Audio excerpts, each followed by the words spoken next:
할렐루야. 할렐루야. 하나님은 인자하신 분이죠. 인자하다 하는 것은 하나님 자신이 인자하신 분이에요. 그래서 시편 103편 4절에도 보니까 내 생명을 파멸해서 구속하시고 인자와 긍휼로 관을 세우시며 그랬어요. 인자라는 얘기는 아무하게 베풀어지는 것이 아니라 자녀에게만 베풀어지는 것을 우리가 인자라고 그러죠. 인자는 결국 사랑을 얘기하는 것이죠. 인애, 인자, 사랑함 이런 것을 얘기하는데 조금 고급스럽게 우리가 얘기할 때 하나님의 성품을 말씀드릴 때 우리 인자하다 그렇게 하는데 자녀를 사랑하고 긍휼히 여기는 마음을 얘기할 때 인자다 그렇게 얘기했죠.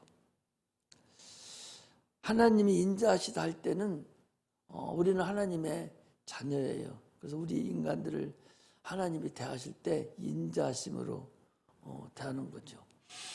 하나님의 자녀가 아닌 그런 자에게는 인자함으로 대하는 것이 아니라 그런 사람에게는 공의로 다스린다는 거죠. 우리에게는 인자로 다스리시고 하나님의 자녀가 아닌 자는 공의로 다스리시죠. 철장 권세를 가지고 오셔서 그때는 인정사정 볼 것 없다 이제 그랬죠.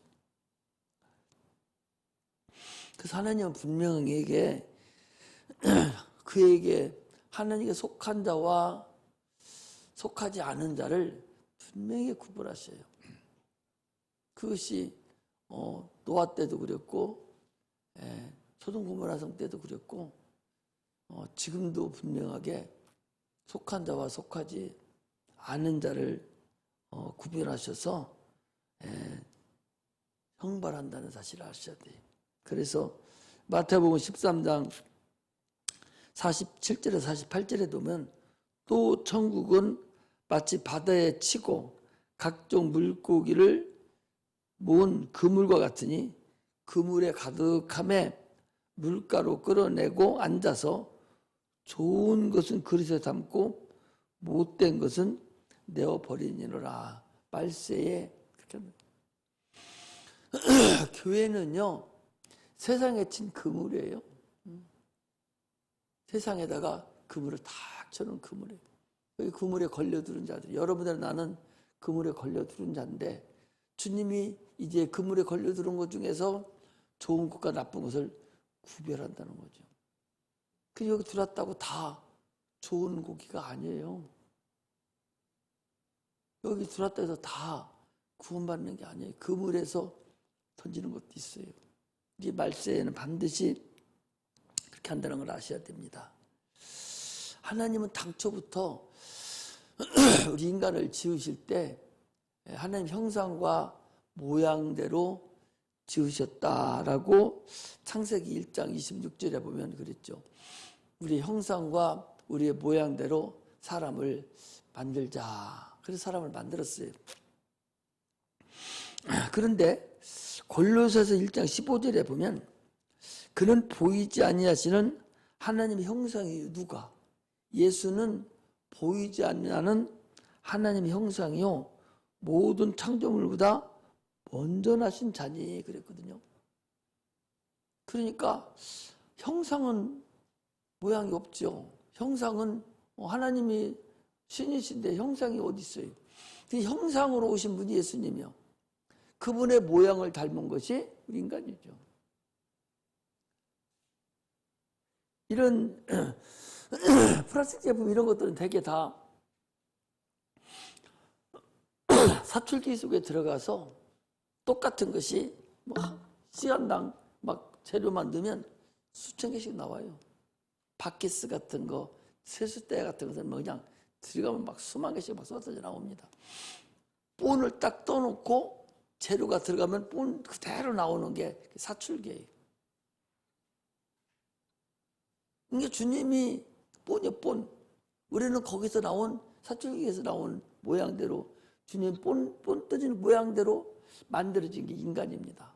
형상과 모양대로 만들어졌다는 얘기는 그런 얘기. 이것은 우리 겉으로 나타나는 모양뿐만 아니라 속에 있는 우리 생각도, 우리의 마음도 하나님의 마음을 많이 닮았다는 사실을 우리가 알아야 돼요. 생각도 닮았어요. 근데 마귀가, 이 마귀로부터 시작된 거예요. 마귀가 인간을 꼬셔서 지 형상을 닮게 만들고, 우리 이미 하나님 형상을 만들어졌는데 자기 형상을 만들어 놓고 자기 모양대로 살아가도록 만드는 것이, 그게 바로 마귀입니다.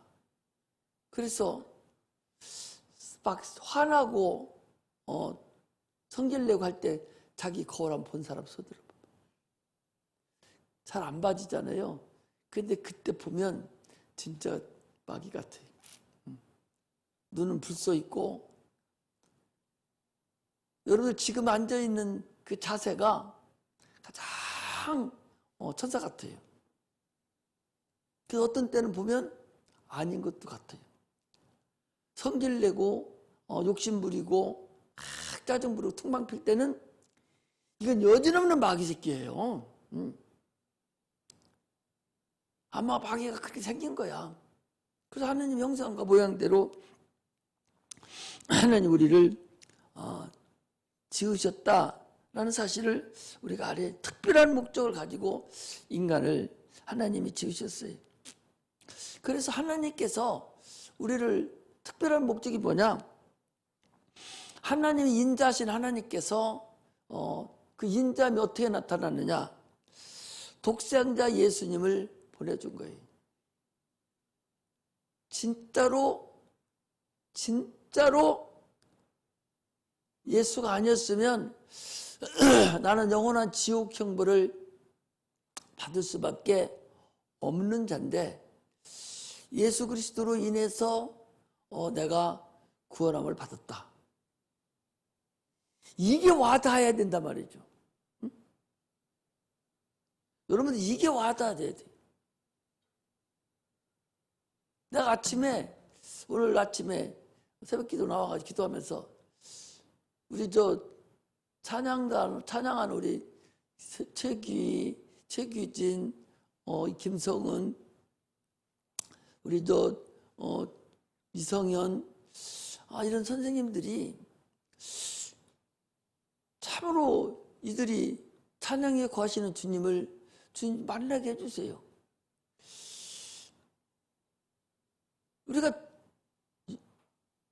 우리 친구들, 주일학교 애들은 지옥 영상도 보여주고 이러면서 자기는 거기 해당이 안 되는 줄로 착각하고 있지 않는가 싶은 생각이 들어요. 여러분들은 나도 저기에 해당이 됐었는데 지금 내가 거저먹기로 그냥 이렇게 하니까 나는 뭐 천국 가겠지? 그건 좋아요. 그러면 지금 주님의 그 은혜를 내가 알아야 된다는 얘기죠. 사도 바울은 구원을 받았습니다. 근데 그는요, 구원을 받아야 할 자 같이 생각했다는 거예요. 우리의 삶이 그거예요. 우리 신앙생활은 이면으로 구원을 받았어요.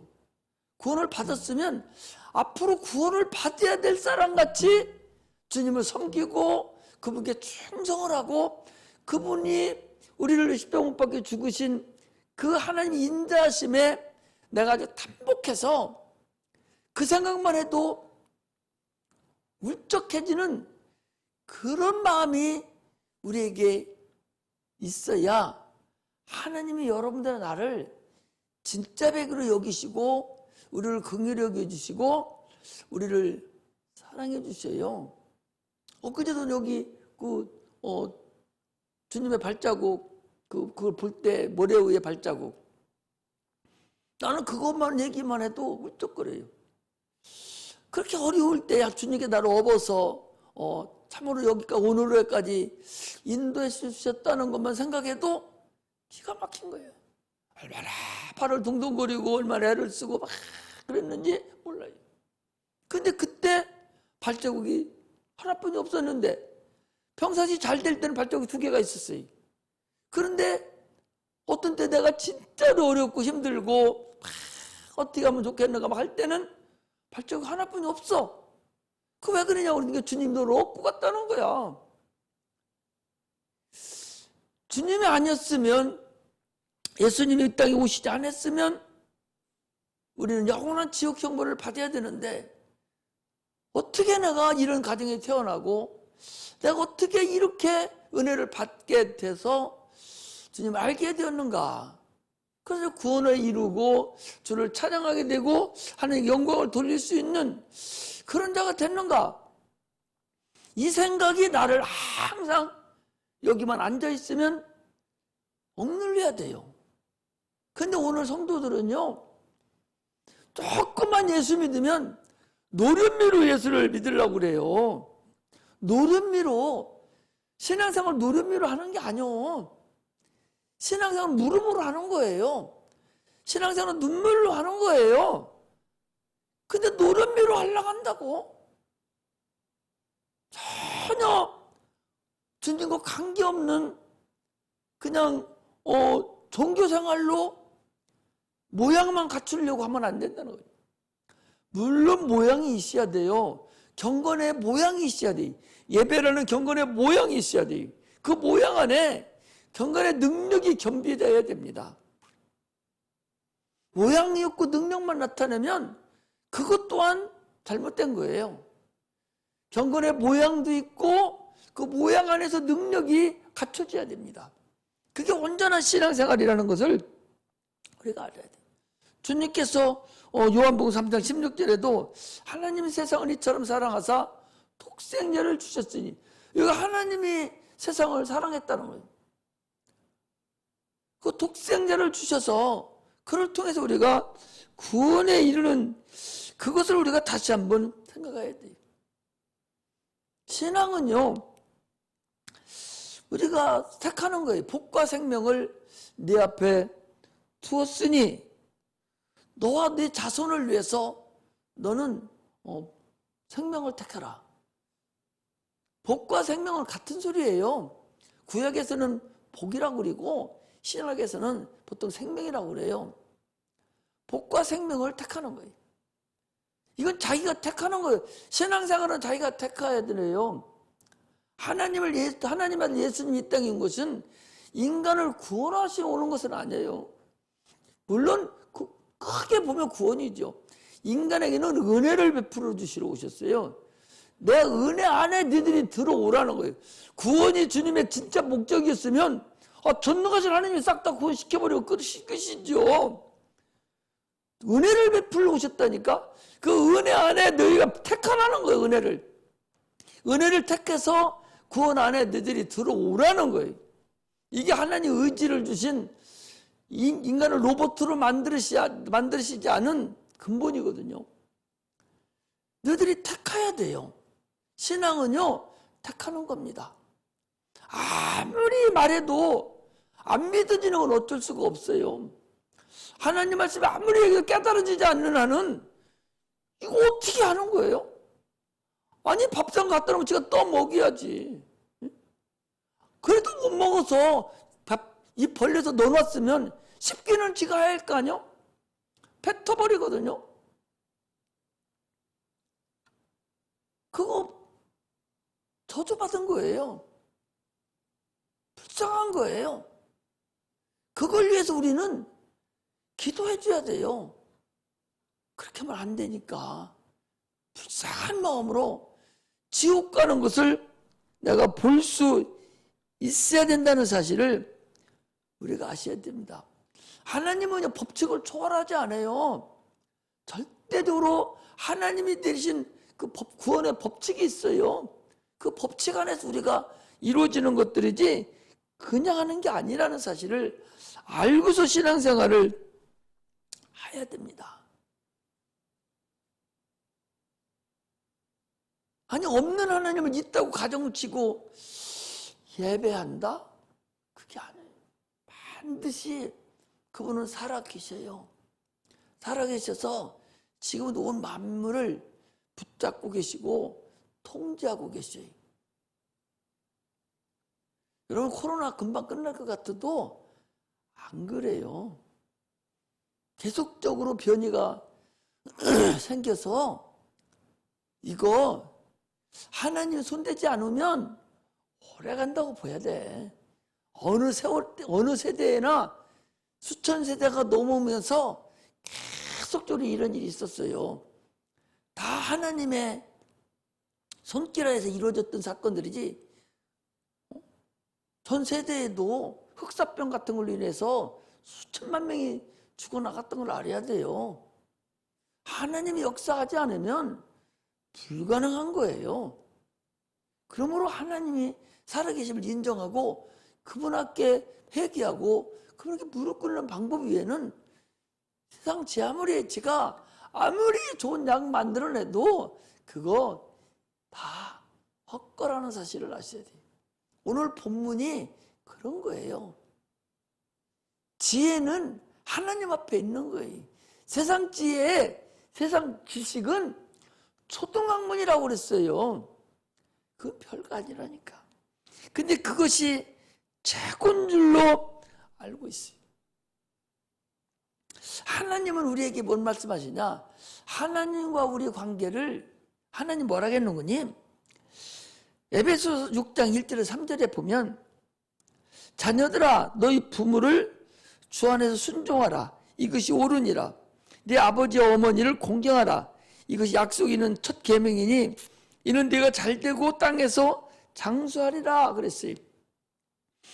하나님의 우리의 관계를 말씀하신 거예요. 부자 관계를 얘기한 거예요. 하나님은 영원히 우리를 사랑하시기 위해서 부자 관계는 부모와 자녀 관계는 영원한 관계잖아요. 자녀가 감옥에 들어갔다고 내 새끼 아니가디? 살인했다 해서 내 새끼 아니가디? 이 부자 관계는 그래요. 부모와 자녀 관계가 그런 관계듯이 하나님과 우리의 관계가 그런 관계라는 거예요. 하나님 우리를 영원히 사랑하시려고 은혜를 베푸시고 은혜를 통해서 순종하는 자들에게 성령을 주시고 성령을 통해서 하나님을 섬기는 자들에게 자녀가 되게 하시고 성령으로 인쳐주셔서 하나님 온전하게 우리를 내 것으로 인쳐놓으신 것이 여러분들과 다예요. 이것이 바로 부자간의 사랑이에요. 하나님과 우리의 관계가 그런 관계라는 사실을 아셔야 되죠. 자녀가요 부모에게 불순종하면 부모의 근심이 돼요. 그러나 자녀가 잘 되면 부모가 면류관 쓴 거예요. 자녀가 잘 되면. 그렇다면 하나님과 우리의 관계에서 우리가 잘 되면 하나님이 어떤 관계인가를 알으라는 거예요. 주님은 우리에게 지금 그거를 말씀하는 것이죠.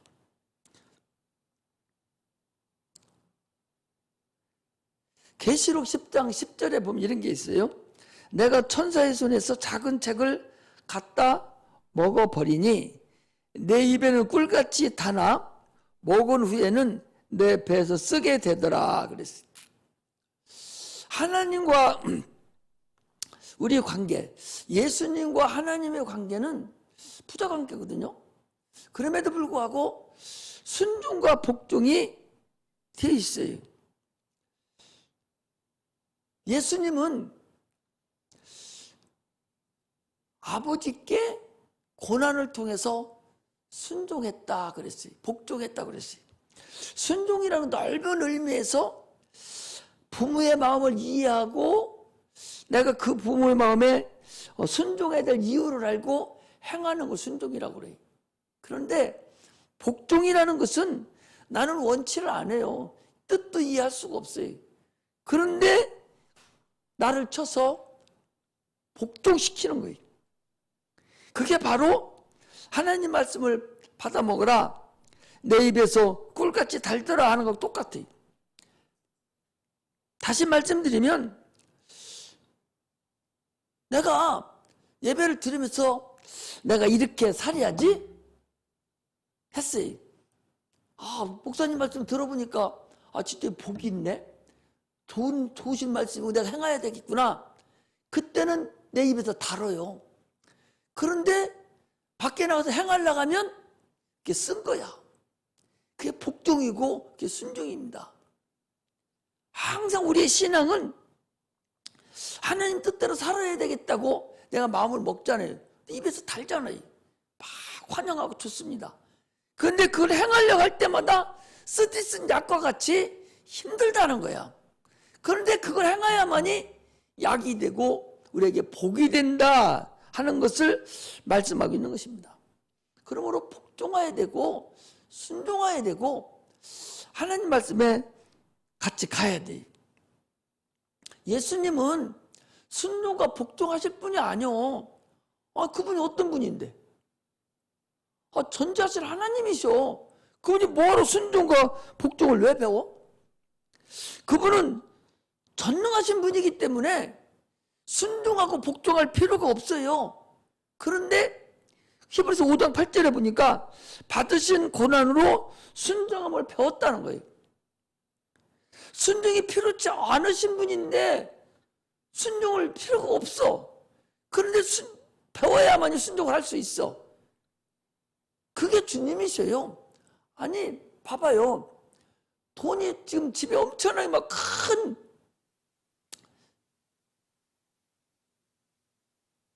수천억을 가지고 있는 사장 아들이요.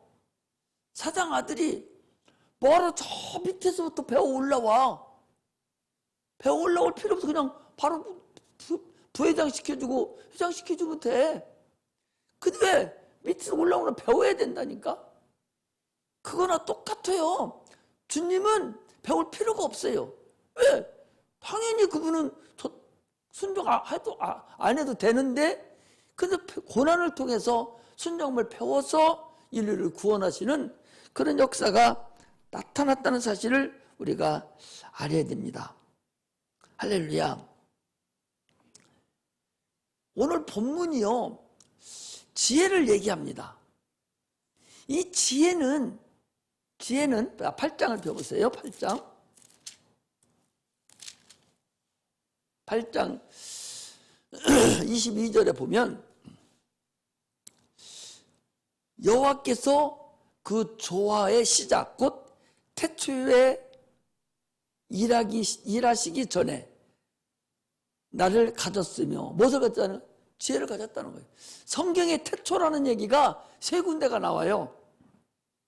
창세기 1장 1절에 태초에 하나님이 천지를 창조하시니라 나와 있죠.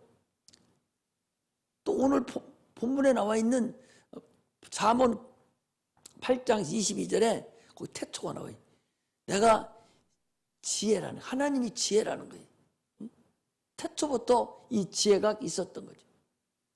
그리고 요한복음 1장에 또 태초의 말씀이 계시니라 이 말씀이 하나님 감각에 계셨으니 이 말씀이 곧 하나님이시다. 그러니까 요한복음 1장에 영원전 태초 그때부터 여기 오늘 잠언 8장 22절에 나오는 이것도 영원전에 계셨던 하나님이 지혜로우신 분임을 계심을 얘기하는 거죠. 그리고 창세기 1장의 태초는 우주가 시작되는 물질계가 시작되는 태초를 얘기하는 거예요. 그러니까 지혜라는 것은 하나님을 얘기하는 거예요. 예수 그리스도가 지혜이시니 하나님이 지혜이시니고 예수님의 말씀이 곧 지혜입니다. 세상의 모든 학문은요 여러분 초등학문이에요. 그거 아무리 잘해봤자 아기가 엄마 뱃속에서 탯줄 붙잡고 있는 거하고 똑같아. 아무것도 할 수 없는 게 그거야. 아기가 엄마 뱃속에서 뭐 받고 살아요? 엄마 탯줄에서 너무 영양분 먹고 사는 거예요. 자기가 할 수 있는 건 아무것도 없어. 그거 끊어지면 끝이야. 뱃속에서 나오지도 못하고 끝이야. 이 세상은 탯줄과 엄마 뱃속에 있는 거하고 똑같아요. 이건 의미가 없다니까. 탯줄 붙잡고 있는 거야. 탯줄 붙잡고 있는 거야. 이건 지금 내가 항상 얘기하잖아요. 사람은 3단계로 됐다고. 엄마 뱃속에서 10달. 이 세상에서 100년. 세상 넘어서 영원. 3단계로 구성됐어. 저 하늘 가야 될 영원한 하늘을 모르고 자기 지혜와 자기 지식으로 살려고 하는 그 어리석은 것, 그게 바로 초등학문이라는 사실을 여러분 아셔야 됩니다.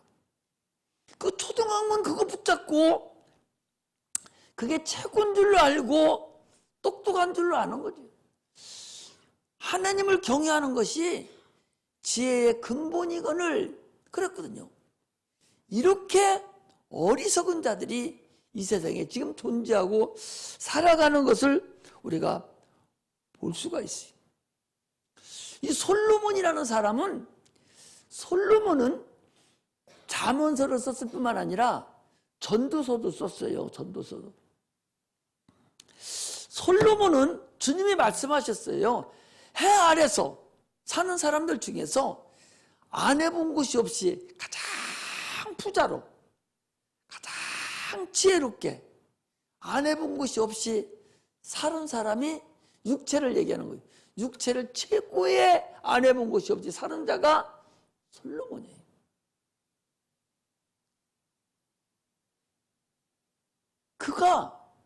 그가 하나님께 받아 적어 놓은 것이 이 지혜서인 이 잠언서입니다.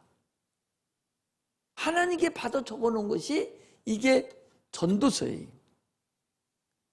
이 전도서 또는 이 잠언서에서 전체 다른 읽어볼 수 없지만 우리가 전도서를 통해서 하나님이 우리에게 주시고자 하는 것이 무엇인가 라는 것을 우리가 1장을 통해서 이 전도서 기자가 말하고 싶은 것을 우리가 알 수가 있어요. 해 아래에서 그는 다 해봤다는 거예요.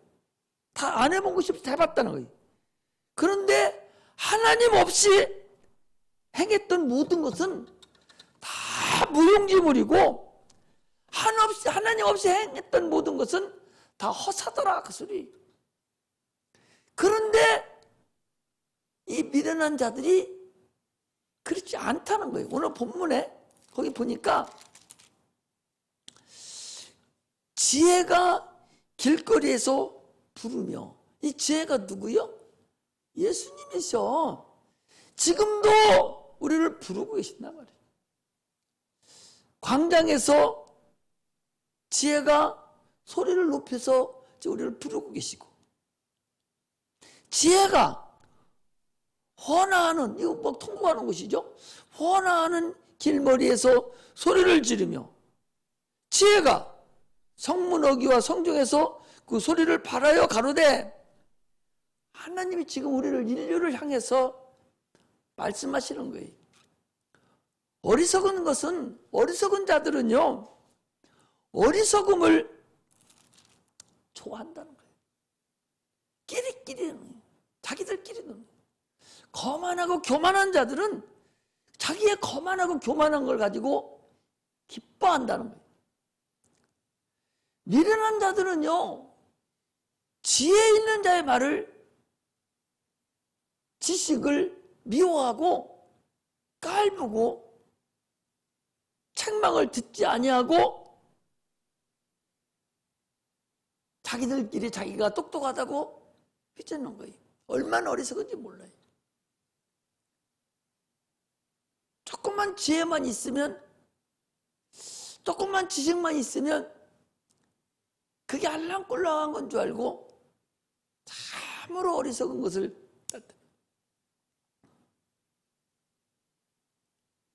내가 미안하지만 우리 큰아들 그놈 기도할 때마다 하나님, 저놈이 그 지혜와 그 지식이 하나님 지식을 못 보고 하나님 지식을 무시하고 내가 하나님보다 더 높다고 할까 무서워서 하나님 심히 내가 기도합니다. 제가 똑똑하고 세상에서 내가 지혜 있고 내가 지식이 있다. 그래서 하나님 말씀을 저 밑에다 두고 분수 떨고 노련미로 어른 짓 하려고 까무서서 하나님 저리면 안 됩니다. 차라리 그럴 바에는 저 밑에 있었던 거 봐도 못합니다. 내가 우리 자녀를 기도할 때 기도할 때 그렇게 기도해요. 더 잘할 때 이게 뭐 있어 그까짓 거. 의미가 없는 거예요 여러분. 지혜가 있고 똑똑한 사람들이 다 무릎 꿇을 줄 알아야 돼요. 하나님 내 것은 아무것도 아닙니다. 다 하나님 거죠. 하나님 걸 나에게 주신 거죠. 이렇게 무릎 꿇을 때 하나님 역사하는 것이지 조금만 지혜 있는 것 같으면 하나님보다 그 위로 올라 슬러가는 그런 어리석음이 있다는 걸 알 수가 있어요. 내가 지금 부르도 네가 듣기를 싫어하고 내가 손을 내밀어서 내가 너를 지금 붙잡아도 네가 손을 뿌리치고 계속적으로 내 훈계를 멸시하고 내 책망을 듣지 않으면 네가 재앙을 만날 때에 그때 네가 나를 불러도 나는 너를 비웃겠다. 주님이 오늘날 우리를 보고 저를 그렇게 하신다는 얘기예요.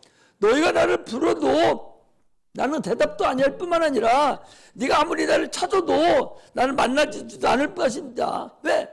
네가 내 지식을 내 지혜를 네가 경멸히 여기고 네가 교만을 떨고 네가 거만을 떨고 내 책망을 듣지 않고 내 지혜를 듣지 않았다. 주님은 지금 그걸 말씀하시는 거예요. 오늘날 우리가 그런 어리석음에 넘어가 있으면 참으로 미련하다는 사실을 우리가 아셔야 됩니다. 이 잠언서, 이 전도서 전체가 다 그거예요. 나는 해 아래에서 안 해본 거 없이 다 살아봤다. 그런데 다 허사더라 그 소리예요. 헛것이었더라 그 소리. 하나님 없이 한 거 다 아무것도 아니더라는 거예요. 그런데 지금 너들은 지금도 하나님을 제쳐놓고 네 지혜로 살아가려고 큰 몸부림치고 있는 거 보니까 너 아직 멀었구나. 너 그렇게 어리석어? 이거예요. 여러분이나 우리는요, 참으로 하나님이 말씀이 깨달아지고 하나님 말씀이 들려지고 하나님은 은혜로워진 거, 이게 여러분 천운을 타고 난 줄 알아야 돼요. 큰 복 받은 줄 알아야 돼요. 근데 아직도 하나님 말씀을 들어도 긴가민가 하고 아직도 엉엉거리는 소리만 들리고 잠만 오고 아무것도 생각이 나지 않으면 참으로 어리석다. 참으로 어리석다. 왜 세상이 이렇게 커 보일까? 세상 지식이 뭐가 그렇게 커 보이고 세상 재물이 뭐가 그렇게 커 보이고 세상 명예와 세상의 권세가 뭐가 그렇게 커 보여서 하나님을 제치고 하나님의 말씀을 저버리고 직분을 저버리고 저렇게 살아야 되지?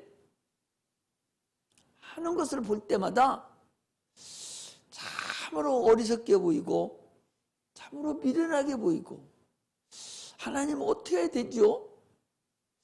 저 어리석으면 어떻게 해야 되죠? 하나님 저가 의지가 저런데 저 어떤 식으로 저걸 해결해 주셔야 되죠?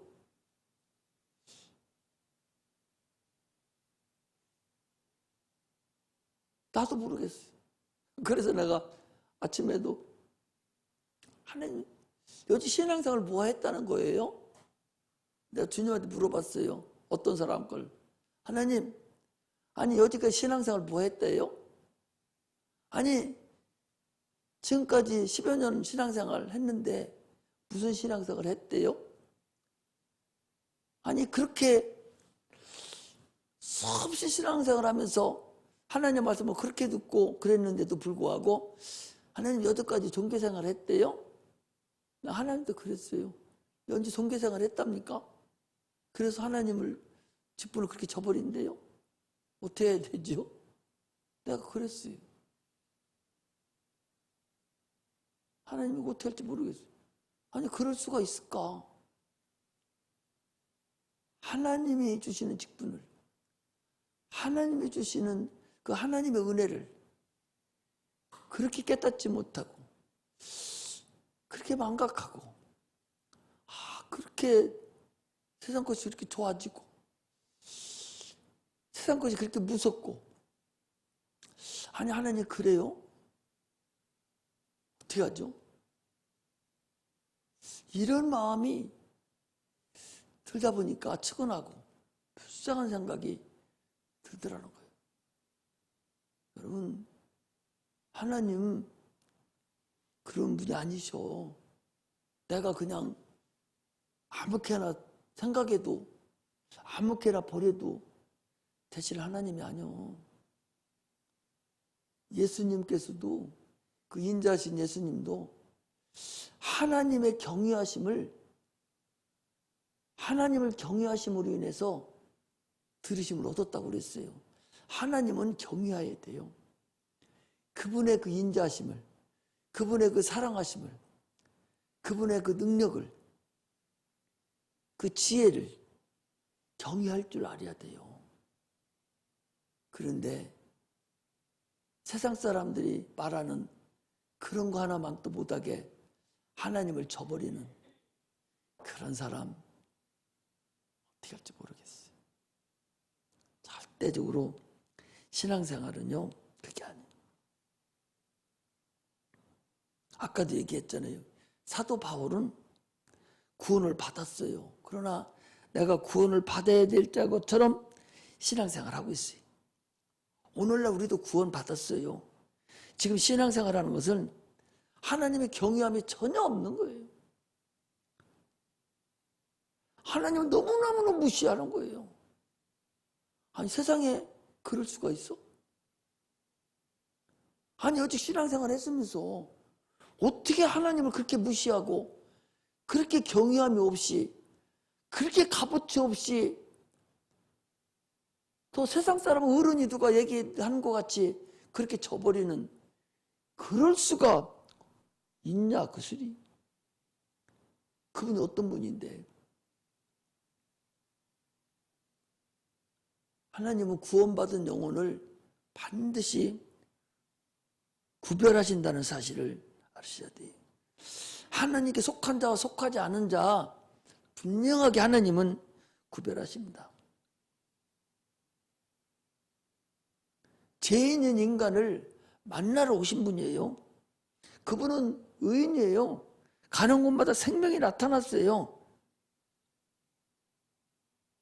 그럼에도 불구하고 우리는 참으로 하나님 알기를 너무나도 값어치 없이 여기는 걸 보면 기가 막혀요. 오늘 이 잠언서가 얘기해요. 지혜가 너희를 부른다는 거예요.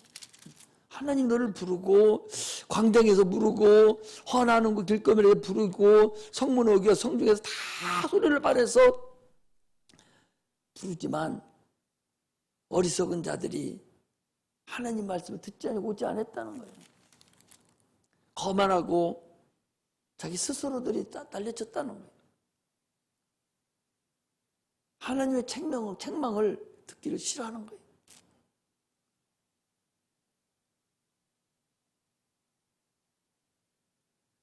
(33절에) 보니까